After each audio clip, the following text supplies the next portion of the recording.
दीपू चंद्र दास एक ऐसा नाम जो पिछले कुछ दिनों से चर्चाओं में बना हुआ है। जी हाँ, एक वही हिंदू युवक जो कि अपनी घर गृहस्थी चला रहा था, जो कि अपने परिवार का पालन पोषण कर रहा था एक मजदूरी कर करके, लेकिन किस तरीके से बांग्लादेश के अंदर कट्टरपंथियों ने, चरमपंथियों ने, उस जिहादी मानसिकता वाली भीड़ ने पहले मारा, पीटा और उसके बाद बीच चौराहे में बांध करके जला दिया। ऐसे वाकया हम सुनते थे कि आज से 200 वर्ष पहले, 300 वर्ष पहले, जब मुगलों का समय चलता था या फिर जब इस देश में अलग अलग जो हुक्मरान आए, उन्होंने इस तरीके के कहीं ना कहीं वाकया उस समय वो करते थे। लेकिन आज के युग में 21st सेंचुरी में भी इस तरीके की चीज़ें हमारे सामने हो रही हैं, और वो भी बांग्लादेश में।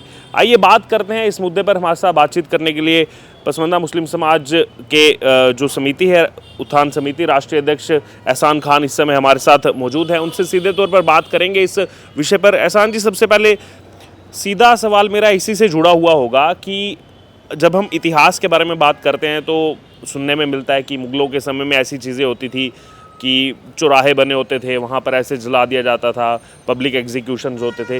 लेकिन आज के समय में 2025 में भी ये चीज़ें बांग्लादेश के अंदर हिंदुओं को स्पेसिफिक टारगेट करके किया जा रहा है। बिस्मिल्लाहिर्रहमानिर्रहीम। जय हिंद, वंदे मातरम, भारत माता की जय। बहुत दुख होता है, हमें दर्द भी होता है, और मैं तो ये कहूँगा कि बांग्लादेश एहसान फरामोश है। जिस भारत ने उसको जन्म दिया, जिस भारत ने अपनी सेना भेजकर पाकिस्तान के दो टुकड़े कर कर एक मुल्क बनाया, भारत के एहसान को तले दबा हुआ बांग्लादेश एहसान फरामोश है।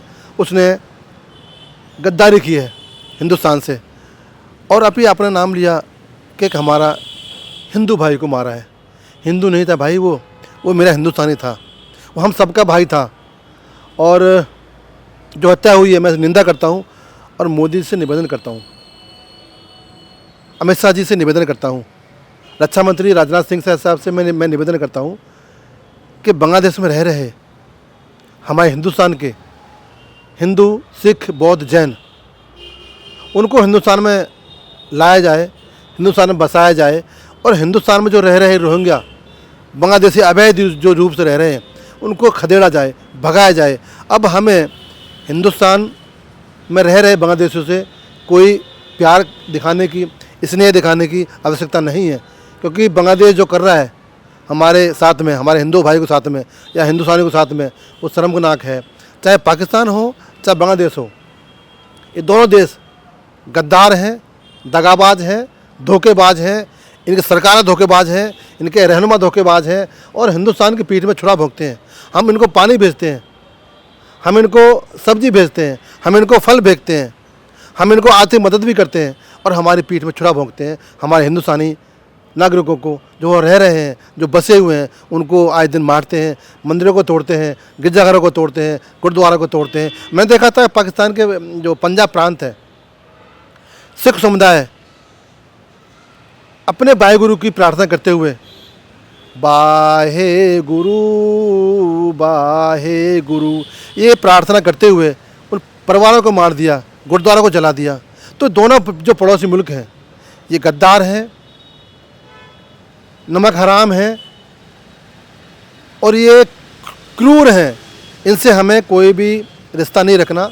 खासकर बांग्लादेश में जो रह रहे हैं जो हिंदुस्तानियों को हिंदुस्तान में बुलाया जाए। और मैं हिंदुस्तान का मुसलमान एहसान अब्बासी मोदी जी से निवेदन करता हूं, और मैं ऐलान करता हूं कि एक परिवार को घर देने का, एक परिवार को रोज़गार देने का, एक परिवार के ब्याह शादी करने की जिम्मेदारी मेरी है। आप बुलाओ मेरे हिंदुस्तानियों को बांग्लादेश से, मैं तैयार हूं, आपको भी तैयार होना होगा। और रह रहे बांग्लादेश में हिंदुओं को बुलाओ, और रह रहे हिंदुस्तान में अवैध बांग्लादेशी मुसलमानों को बाहर निकालो, ये मेरे निवेदन है। अब हम नहीं सहेंगे, अब आपको कठोर कदम उठाने होंगे। आपकी राजनीति बहुत अच्छी है, विदेश नीति बहुत अच्छी है, आप बहुत अच्छे निर्णय करने वाले हो, लेकिन दुनिया में रह रहे हिंदुओं का हिंदुस्तान नेतृत्व करता है। आज दुनिया में रह रहे हिंदू आपकी ओर देखते होंगे कि मोदी जी हमारे हक में क्या फैसला करेंगे, रक्षा हमारे कैसे करेंगे।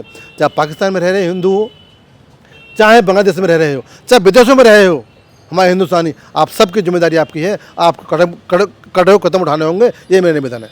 कहीं ना कहीं निगाहें उनकी तरफ भी जाती हैं जो मैं उनको सो कॉल्ड लगाऊंगा नाम से पहले, सो कॉल्ड ह्यूमन राइट्स, जो ह्यूमन राइट्स वाले, जब उनको जागना चाहिए, जब उनको देखना चाहिए, जो अपने आप को ह्यूमन राइट्स का इतना बड़ा जो है तमगा लेकर के घूमते हैं। आज बांग्लादेश के अंदर ये पहली घटना नहीं हुई है, पिछले 1.5 साल से अनरेस्ट चल रहा है। आज वो ह्यूमन राइट्स वाले कौन से बिल में जाकर के छुप गए हैं, क्या लग रहा है आपको?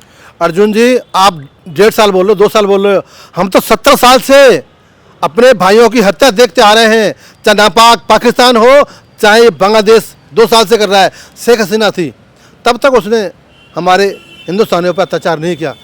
जब से कट्टरपंथी सरकार आई है, जब से इन आक्रांताओं की मानसिकता की सरकार आई है, तब से हमारे हिंदुस्तानियों के ऊपर, हमारे रह रहे बांग्लादेश में लोगों के ऊपर अत्याचार हो रहे हैं, चाहे वो जैन समाज के हो, चाहे वो सिख समाज के हो, चाहे हमारे हिंदू समाज क्यों ना हो, हमारे सनातनियों के ऊपर अत्याचार हो रहे हैं। अब हमें कदम उठाना होगा। और रही बात आपने जिसका जिक्र किया है, ह्यूमन राइट वाले, ये केवल टीवी में आने के लिए आज काम करते हैं। इनका काम में मकसद अपनी टीवी में आकर बात करना, और ज़मीन स्तर पर जीरो है। अगर ये पहले से करते होते तो आज हिंदुस्तान के अंदर जो रह रहे बांग्लादेशी वो बाहर जाते, और हमारे पड़ोसी मुल्क में जो रह रहे हिंदुस्तानी वो सेफ होते। आज तक इन्होंने आवाज़ नहीं उठाई, केवल ये मखौटा बने घूमते हैं, और हम ऐसे व्यक्तियों की जरूरत नहीं है। अब हमें उम्मीद है मोदी से, अभी हमें उम्मीद है अमित शाह साहब से, अब हमें उम्मीद है अपने रक्षा मंत्री साहब से, यही कर पाएंगे। कोई आज ऐसी सरकार है जो हिंदू हितैषी है, जो भारत हितैषी है, जो हिंदुस्तान के हितों को जानने वाली है, जो दुनिया में रह रहे हिंदुस्तान के नागरिक, चाहे कोई भी समाज का हो, चाहे हिंदू हो, चाहे सिख हो, चाहे मुसलमान हो, हिंदुस्तानी होना चाहिए। उसके लिए सदैव सरकार खड़ी है, और अब आने वाला कल हिंदुस्तानियों के लिए अच्छा होगा, ऐसी मुझे उम्मीद है।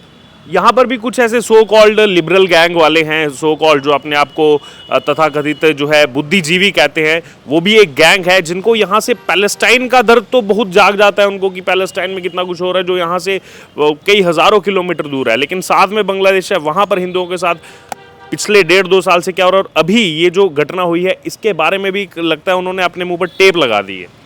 मैंने देखा था लोकतंत्र के मंदिर में, संसद में, कुछ कथाकथित जो हमारी पार्टियां हैं, कथाकथित पार्टी रह गई अब तो वो उनका जो असर ख़त्म हो चुका है, उनके बैग देखा था मैंने, फिलिस्तीन के बैग भी देखा था, और कई देशों का मैंने बैग देखा था। तो मैं उनको कहना चाहता हूँ कि हिंदुस्तान के लिए और हिंदुस्तान के लिए प्रेम जगाओ। फ़लस्तीन तुम्हें कुछ नहीं देगा, पाकिस्तान तुम्हें कुछ नहीं देगा, बांग्लादेश तुम्हें कुछ नहीं देगा। अगर तुम्हें वोट करने वाला व्यक्ति है तो हिंदुस्तान का नागरिक है, अगर तुम्हें सत्ता बिठाने वाला कोई है तो हिंदुस्तान का नागरिक है। आप पाकिस्तानी प्रेम, बांग्लादेशी प्रेम, फ़लस्तीनी प्रेम छोड़ दो, इस देश से प्यार करो। इस माटी ने आपके परिवार को बहुत कुछ दिया है। अगर आपकी नीति अच्छी होती ना तो स्वर्गीय इंदिरा गांधी की हत्या नहीं होती। अगर आपकी राजनीति अच्छी होती, राजनीति अच्छी होती, तो स्वर्गीय राजीव गांधी की हत्या नहीं होती।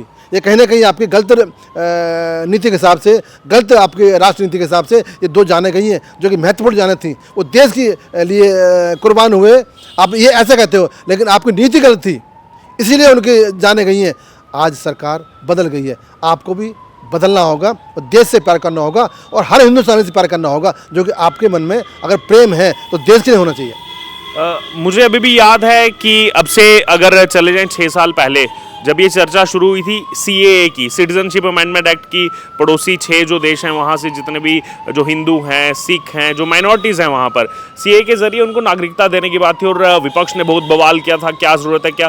लेकिन क्या आज जो ये घटना हुई है बांग्लादेश के अंदर, क्या ये एक प्रमाण नहीं है कि इसीलिए जो है CAA लाया गया था ताकि वहाँ पर जो माइनॉरिटीज़ के साथ सिख हों, हिंदू हों, जैन हों, पारसी हों, उनके साथ जो घटनाएं वहाँ पर हो रही हैं, इसीलिए जो है भारत ने अपने दरवाजे जो है उनके लिए खोले थे।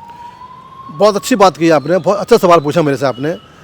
हम खुशनसीब हैं हिंदुस्तानी, सन 2014 के बाद में एक कलयुग का देवता जिसका नाम नरेंद्र मोदी है वो सत्ता में है। उनके पास में जो उनकी टीम है, सच्चे सिपाही हैं, चाहे अमित शाह साहब हो, चाहे राजनाथ साहब हो, चाहे विदेश मंत्री हो, चाहे और बहुत से मंत्री हैं जो कि उनके पास नगीने हीरे हैं। अब सोचने वाली बात यह है कि आपने जिक्र किया CAA का, तो क्या कांग्रेस को पता नहीं था कि CAA से क्या होगा, NRC से क्या होगा? ये देश के मुद्दे हैं। धारा 370, आप कश्मीर से आते हो, धारा 370 कश्मीर का मुद्दा देश का मुद्दा थी, कांग्रेस ने विरोध किया। NRC देश का मुद्दा थी, कांग्रेस ने विरोध किया। CAA देश का मुद्दा था, कांग्रेस ने विरोध किया। ट्रिपल तलाक मुस्लिम समाज का मुद्दा था, देश का मुद्दा था, विरोध किया। अब यूसीसी आ रहा है, उसका विरोध कर रहे हैं। एसआईआर चल रही है देश के अंदर, उसका विरोध कर रहे हैं।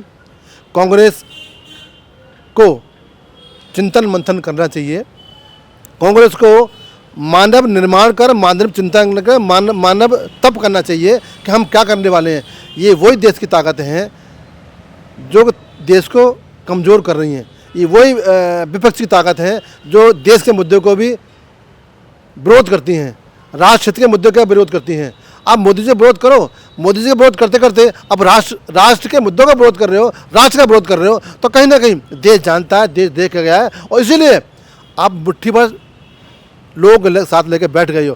चाहे कितने भी गठबंधन कर लो, आप सफल नहीं होगे, क्योंकि आपकी जो राजनीति है वो अच्छी नहीं है, वो देश हित में नहीं है। क्या लग रहा है अब ये जो घटना हुई है और अब धीरे धीरे जैसे अब भारत पूरी दुनिया से जो है कहीं ना कहीं सवाल पूछने का काम कर रहा है कि वहाँ पर जब घटनाएं होती हैं तो ये सब लोग निकल करके आ जाते हैं सड़कों पर, तमाम बातें कहते हैं। अब ये जो घटना हुई है यहाँ पर दीपू के साथ, अब कहीं ना कहीं इस पर भी भारत ने अपना स्टैंड जो है वो दुनिया के सामने रखना शुरू कर दिया। क्या लग रहा है इसमें इंसाफ जो है वो मिलेगा आने वाले समय में? क्या उम्मीद है आपको? बिल्कुल ठीक है आपने, हमें पूरा भरोसा है मोदी जी के ऊपर कि मोदी जी कुछ ना कुछ अच्छा कदम उठाएंगे। देश विदेशों में रह रहे हिंदुस्तानियों की रक्षा करेंगे, और दीपू की जो हत्या की है वो निर्मम हत्या की गई है, इसका बदला अवश्य लेंगे।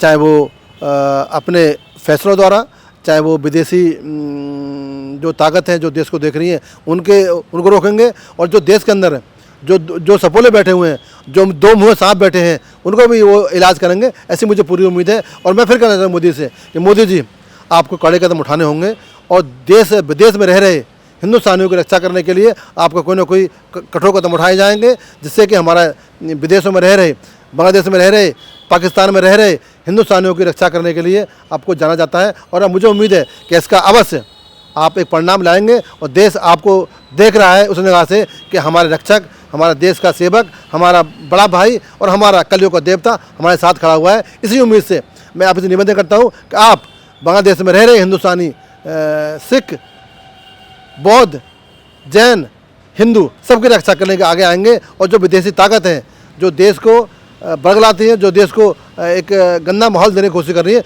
उनको नष्ट किया जाएगा।